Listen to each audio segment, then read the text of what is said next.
We live in a time where being busy is often seen as a badge of honor, where being always available is celebrated, and where solitude is sometimes treated as a weakness or even as something to be ashamed of. For an empath, this creates a silent struggle because while they may give freely and connect deeply, their inner world often tells them that something is missing, that something is space. Time alone is not about pulling away from life. It is not about closing the door to the world. For empaths, time alone is a way of survival, a way of restoring balance to a system that is always open and always tuned in. Empaths are often like sponges, absorbing the feelings and undercurrents of every environment they step into. They may walk into a room and feel tension before a word is spoken. They may sit with someone and leave carrying emotions that were never theirs to begin with. And without moments of solitude, without a safe space to release and reset, this constant flow becomes too much. This is where the quiet need for space comes in. Empaths need time alone, not because they do not value others, but because they need to value themselves. Solitude is the space where they can let go of what they have gathered and return to what is truly theirs. It is a gentle pause in a world that rarely stops. It is the only place where they can fully hear their own inner voice after a day of listening so closely to everyone else. Alone time is not about being lonely. It is about being whole. It is the place where an empath can breathe without feeling the weight of everything around them. Yet this need is often misunderstood. Many people may question why someone needs so much time alone. They may see it as distance or disconnection. But for an empath, solitude is the opposite. It is connection of the deepest kind, connection to self. It is what allows them to show up in the world with authenticity and strength instead of exhaustion and confusion. The truth is, empaths need solitude because it is their way of protecting their energy, their way of finding clarity, and their way of staying true to who they are. And once this is understood, time alone stops being something to apologize for. It becomes something to honor. Chapter 1. The Nature of Solitude. Empaths move through life with a heightened openness. They sense details that others may overlook. The subtle tension in a voice, the unspoken worry behind someone's eyes, the shift in energy in a crowded room. These are not passing observations for the empath. They register deeply, sometimes lingering long after the moment has ended. This constant awareness means the empath rarely travels lightly. Every experience seems to leave an impression, and every interaction is absorbed in ways that are not always conscious. This is why solitude feels so different for empaths. It is not just about quiet. It is not just about taking a break. Solitude is the only environment where the empath can finally stop absorbing.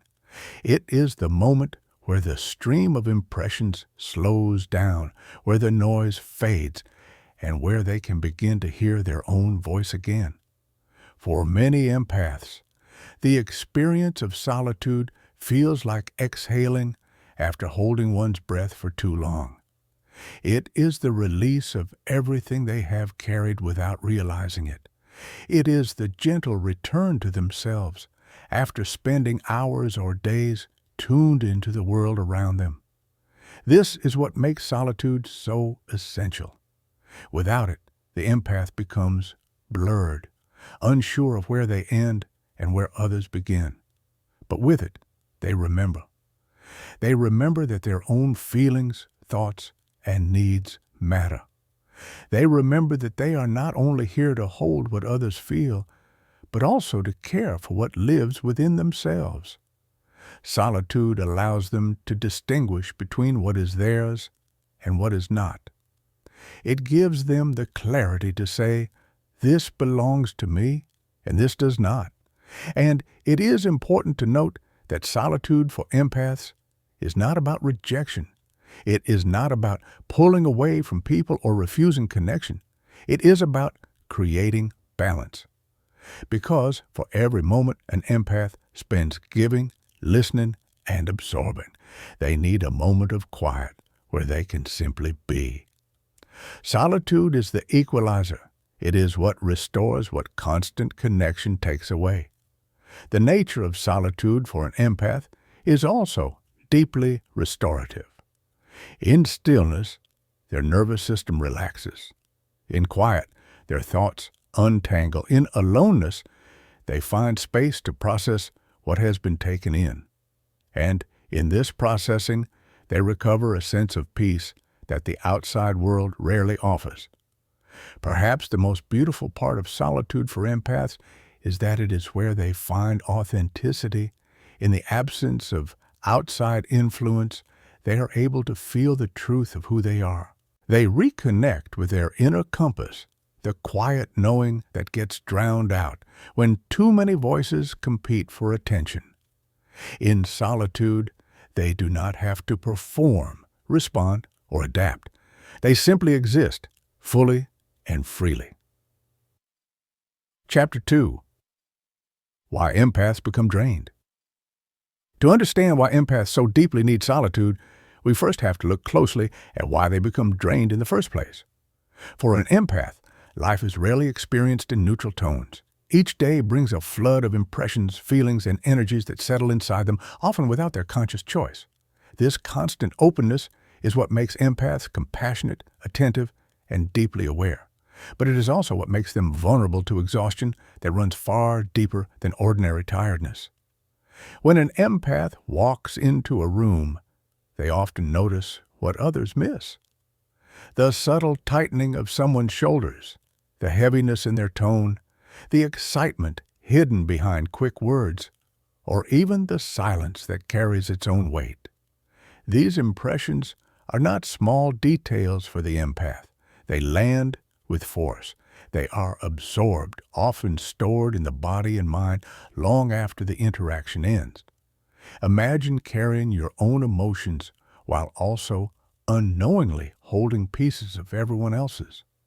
That is the daily reality for many empaths. And while this sensitivity allows them to connect in ways that feel rare and meaningful, it also builds an invisible weight that grows heavier over time. This is why empaths often feel drained in environments where others may feel energized. A crowded room, for example, might seem lively to most, but for the empath, it is a storm of subtle cues, a wave of emotions colliding all at once.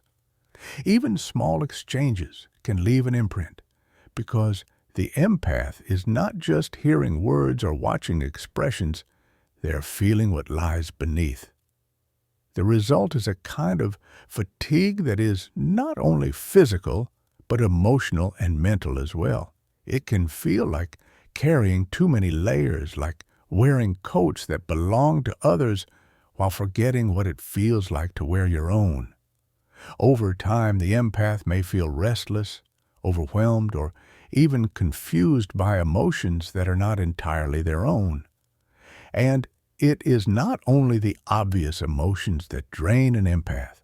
Sometimes it is the unspoken ones, the hidden tensions or unacknowledged struggles that others carry silently. Empaths often sense these undercurrents even when nothing is said. The weight of what is unsaid can be just as heavy as what is openly shared. This constant intake creates a cycle. The empath notices, absorbs, and holds. The more they hold, the more drained they become. And because they are naturally focused on others, they may not even realize how much they have taken in until the exhaustion becomes undeniable. What makes this even more challenging is that empaths often feel a quiet sense of responsibility. They may not intend to, but they often carry the unspoken belief that if they can hold someone else's pain, maybe it will lighten the other person's load. This is not something they consciously choose, but rather a reflection of their natural openness and sensitivity. Yet this tendency can leave them depleted, disconnected from themselves, and unsure of why they feel so heavy. This is the hidden cost of being deeply attuned. The same sensitivity that allows empaths to connect so meaningfully is also the reason they become so deeply drained. And this is why solitude is not optional for them. It is not a preference or a luxury. It is the only way to release what they have gathered, to return what does not belong to them, and to restore their own sense of balance. Solitude becomes the antidote to this exhaustion. It is the pause that allows the empath to let go of all that is not theirs, and finally rest in their own energy. Without it, the cycle of absorption and fatigue continues. With it, the empath finds clarity, peace, and renewal. Chapter 3. The Healing Power of Time Alone. If the life of an empath is defined by constant openness, then solitude is the counterbalance that allows them to remain whole. Time alone becomes more than a quiet pause. It becomes medicine. It becomes the place where the empath remembers who they are without the noise of the world shaping them. When an empath enters solitude, something begins to shift. The stream of impressions that never seems to end finally slows. The voices of others that echo in their mind begin to fade. The emotions that cling to them like shadows start to loosen their grip. In the stillness of solitude, the empath is no longer a sponge absorbing the world. They become clear water again, reflecting only what is truly theirs. The healing power of time alone comes from this clarity. When the empath steps away from constant connection, they create the space to sort through what they have taken in. They can ask quietly, what am I truly feeling right now? And what have I been carrying that does not belong to me? It is in solitude that these answers rise to the surface. It is where the empath distinguishes between the borrowed emotions of others and the authentic emotions that live within themselves. This separation is not just important, it is essential. Because when the empath is filled with what is not theirs, they cannot fully recognize their own needs, their own desires, or even their own boundaries. Solitude restores this recognition. It allows them to place down the weight of others and reconnect with the rhythm of their own being. Time alone also provides a deep sense of rest that cannot be found anywhere else. For most people, rest may come from sleep, leisure, or distraction. For empaths, true rest comes when they no longer have to filter the emotions of others. Solitude provides this. It is like setting down a heavy backpack that they did not realize they had been carrying all day. In that release, their body softens, their mind clears, and their energy begins to rebuild. This rebuilding is one of the most profound gifts of solitude. In stillness, the empath's nervous system resets. In silence, their thoughts become steady. In being alone, they find balance that the outside world constantly disrupts. This is why solitude feels like healing, not emptiness. It is the place where the empath recharges, not only physically, but emotionally and mentally as well. And beyond rest and clarity, solitude gives the empath something even more precious: authenticity. In the quiet, away from the noise of others, they return to their own essence. They rediscover their preferences, their opinions, their feelings, without them being colored by the energies around them. They come back to the truth of who they are. This authenticity is not only healing, it is empowering. When empaths step back into the world after solitude, they do so with more clarity, more strength, and more confidence in themselves. They are no longer weighed down by what does not belong to them.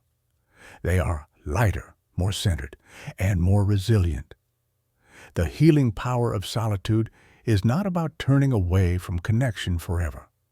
It is about finding balance between giving and restoring, between listening to others and listening to oneself.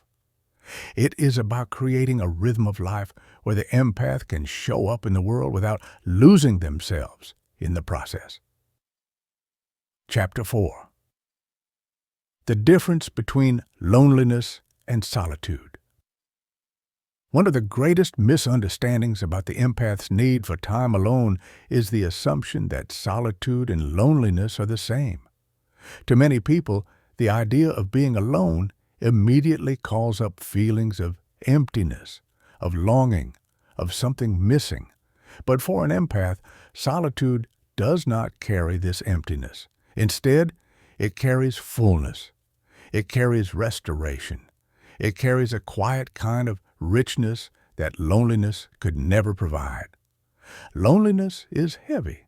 It feels like standing in a room where something important is absent. It creates a hunger for connection, a sense that one is cut off from others and left without support. It drains rather than replenishes.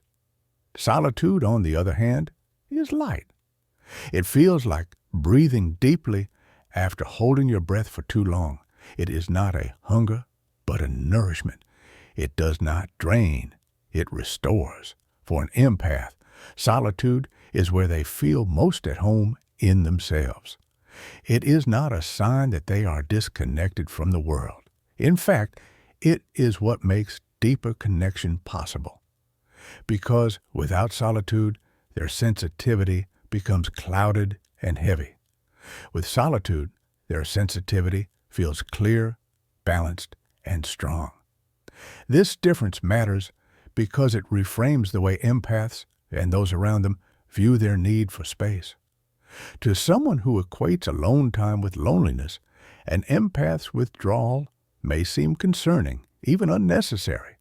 But the truth is, solitude is the very thing that allows the empath to thrive. It is not emptiness they are seeking, but wholeness. Think of solitude as a reset button. It clears away the noise and clutter that builds up from constant connection. Loneliness cannot do that. Loneliness creates pain, but solitude creates peace. Loneliness pulls a person outward in search of something to fill the gap. Solitude draws a person inward, helping them recognize that they already have what they need within themselves. For empaths, this distinction is vital because when they view their alone time as sacred instead of shameful, they stop apologizing for it. They begin to honor it as part of who they are. They no longer see solitude as something to avoid, but as something to protect. This shift changes everything. Instead of feeling guilty for needing space, empaths can see it as an act of care. Instead of worrying about being misunderstood, they can recognize that solitude is part of their balance. And instead of fearing that solitude means loneliness, they can embrace it as the exact opposite. Solitude is not isolation. It is not abandonment. It is presence. It is being fully present with oneself, with one's own feelings, thoughts, and needs. It is choosing to listen inwardly rather than constantly tuning outward. And for empaths, this inner listening is what keeps them steady in a world that constantly pulls at their attention. The truth is, empaths are not afraid of being alone. What they fear most is being disconnected from themselves. And solitude is what prevents that disconnection. It is the quiet anchor that keeps them grounded, even when life feels overwhelming. So the next time an empath chooses solitude, it is not a sign of loneliness. It is not emptiness. It is not rejection. It is a conscious choice to create sacred space, to recharge, to heal, and to come back into the world with a heart that is open, but also protected. Chapter 5. Creating sacred space. Once an empath understands the true power of solitude, the next step is learning how to create it with intention. For many empaths, the challenge is not recognizing the need for alone time, but rather giving themselves permission to take it. The world often celebrates constant productivity and availability, which can leave empaths feeling guilty for wanting space. But creating sacred space is not selfish. It is an act of care, an act of preservation, and ultimately an act of respect for one's own well-being. Sacred space does not have to be elaborate or grand. It can be something simple, woven gently into the fabric of daily life. It may be a quiet corner of a room where the noise of the outside world cannot intrude. It may be a chair by a window where the light feels calming. It may be a moment in nature, listening to the sound of leaves or water. For some, sacred space is found in silence. For others, it is created through soft music, journaling, or the slow rhythm of a calming activity. What matters most is not how it looks, but how it feels. The key is that sacred space feels safe, quiet, and nourishing.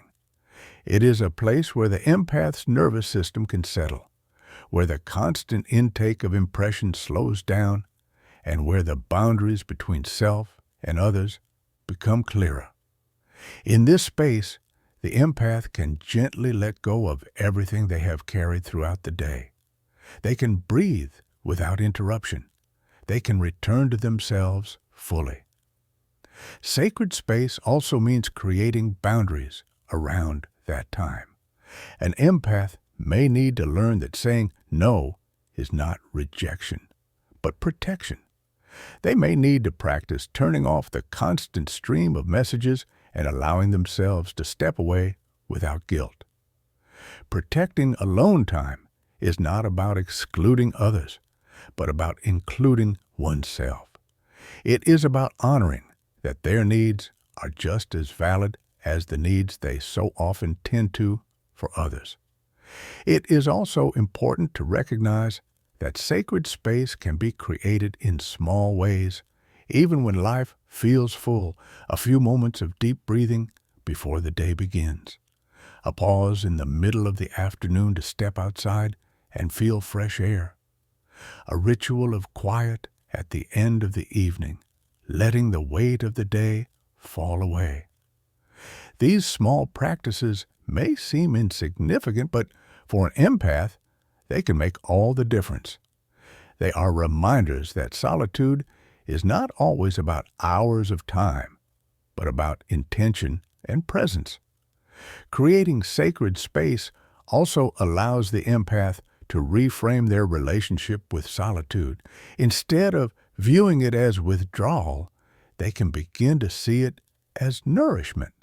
Instead of feeling guilty, they can see it as necessary. Instead of fearing that it means they are distant, they can recognize that it brings them closer to their true self. When empaths consistently honor this need, they find that they move through the world with more balance, more clarity, and more resilience. They are no longer weighed down by the constant drain of unprocessed energy. Instead, they are lighter, clearer, and more grounded. Solitude becomes their anchor, their refuge, and their way of staying whole in a world that constantly pulls at them. So, creating sacred space is not just about carving out moments of quiet. It is about choosing oneself with intention. It is about recognizing that sensitivity is a gift that needs care. And it is about understanding that solitude is not a weakness to hide, but a strength to honor. For the empath, sacred space is the path back to balance, the path back to authenticity, and the path back to peace.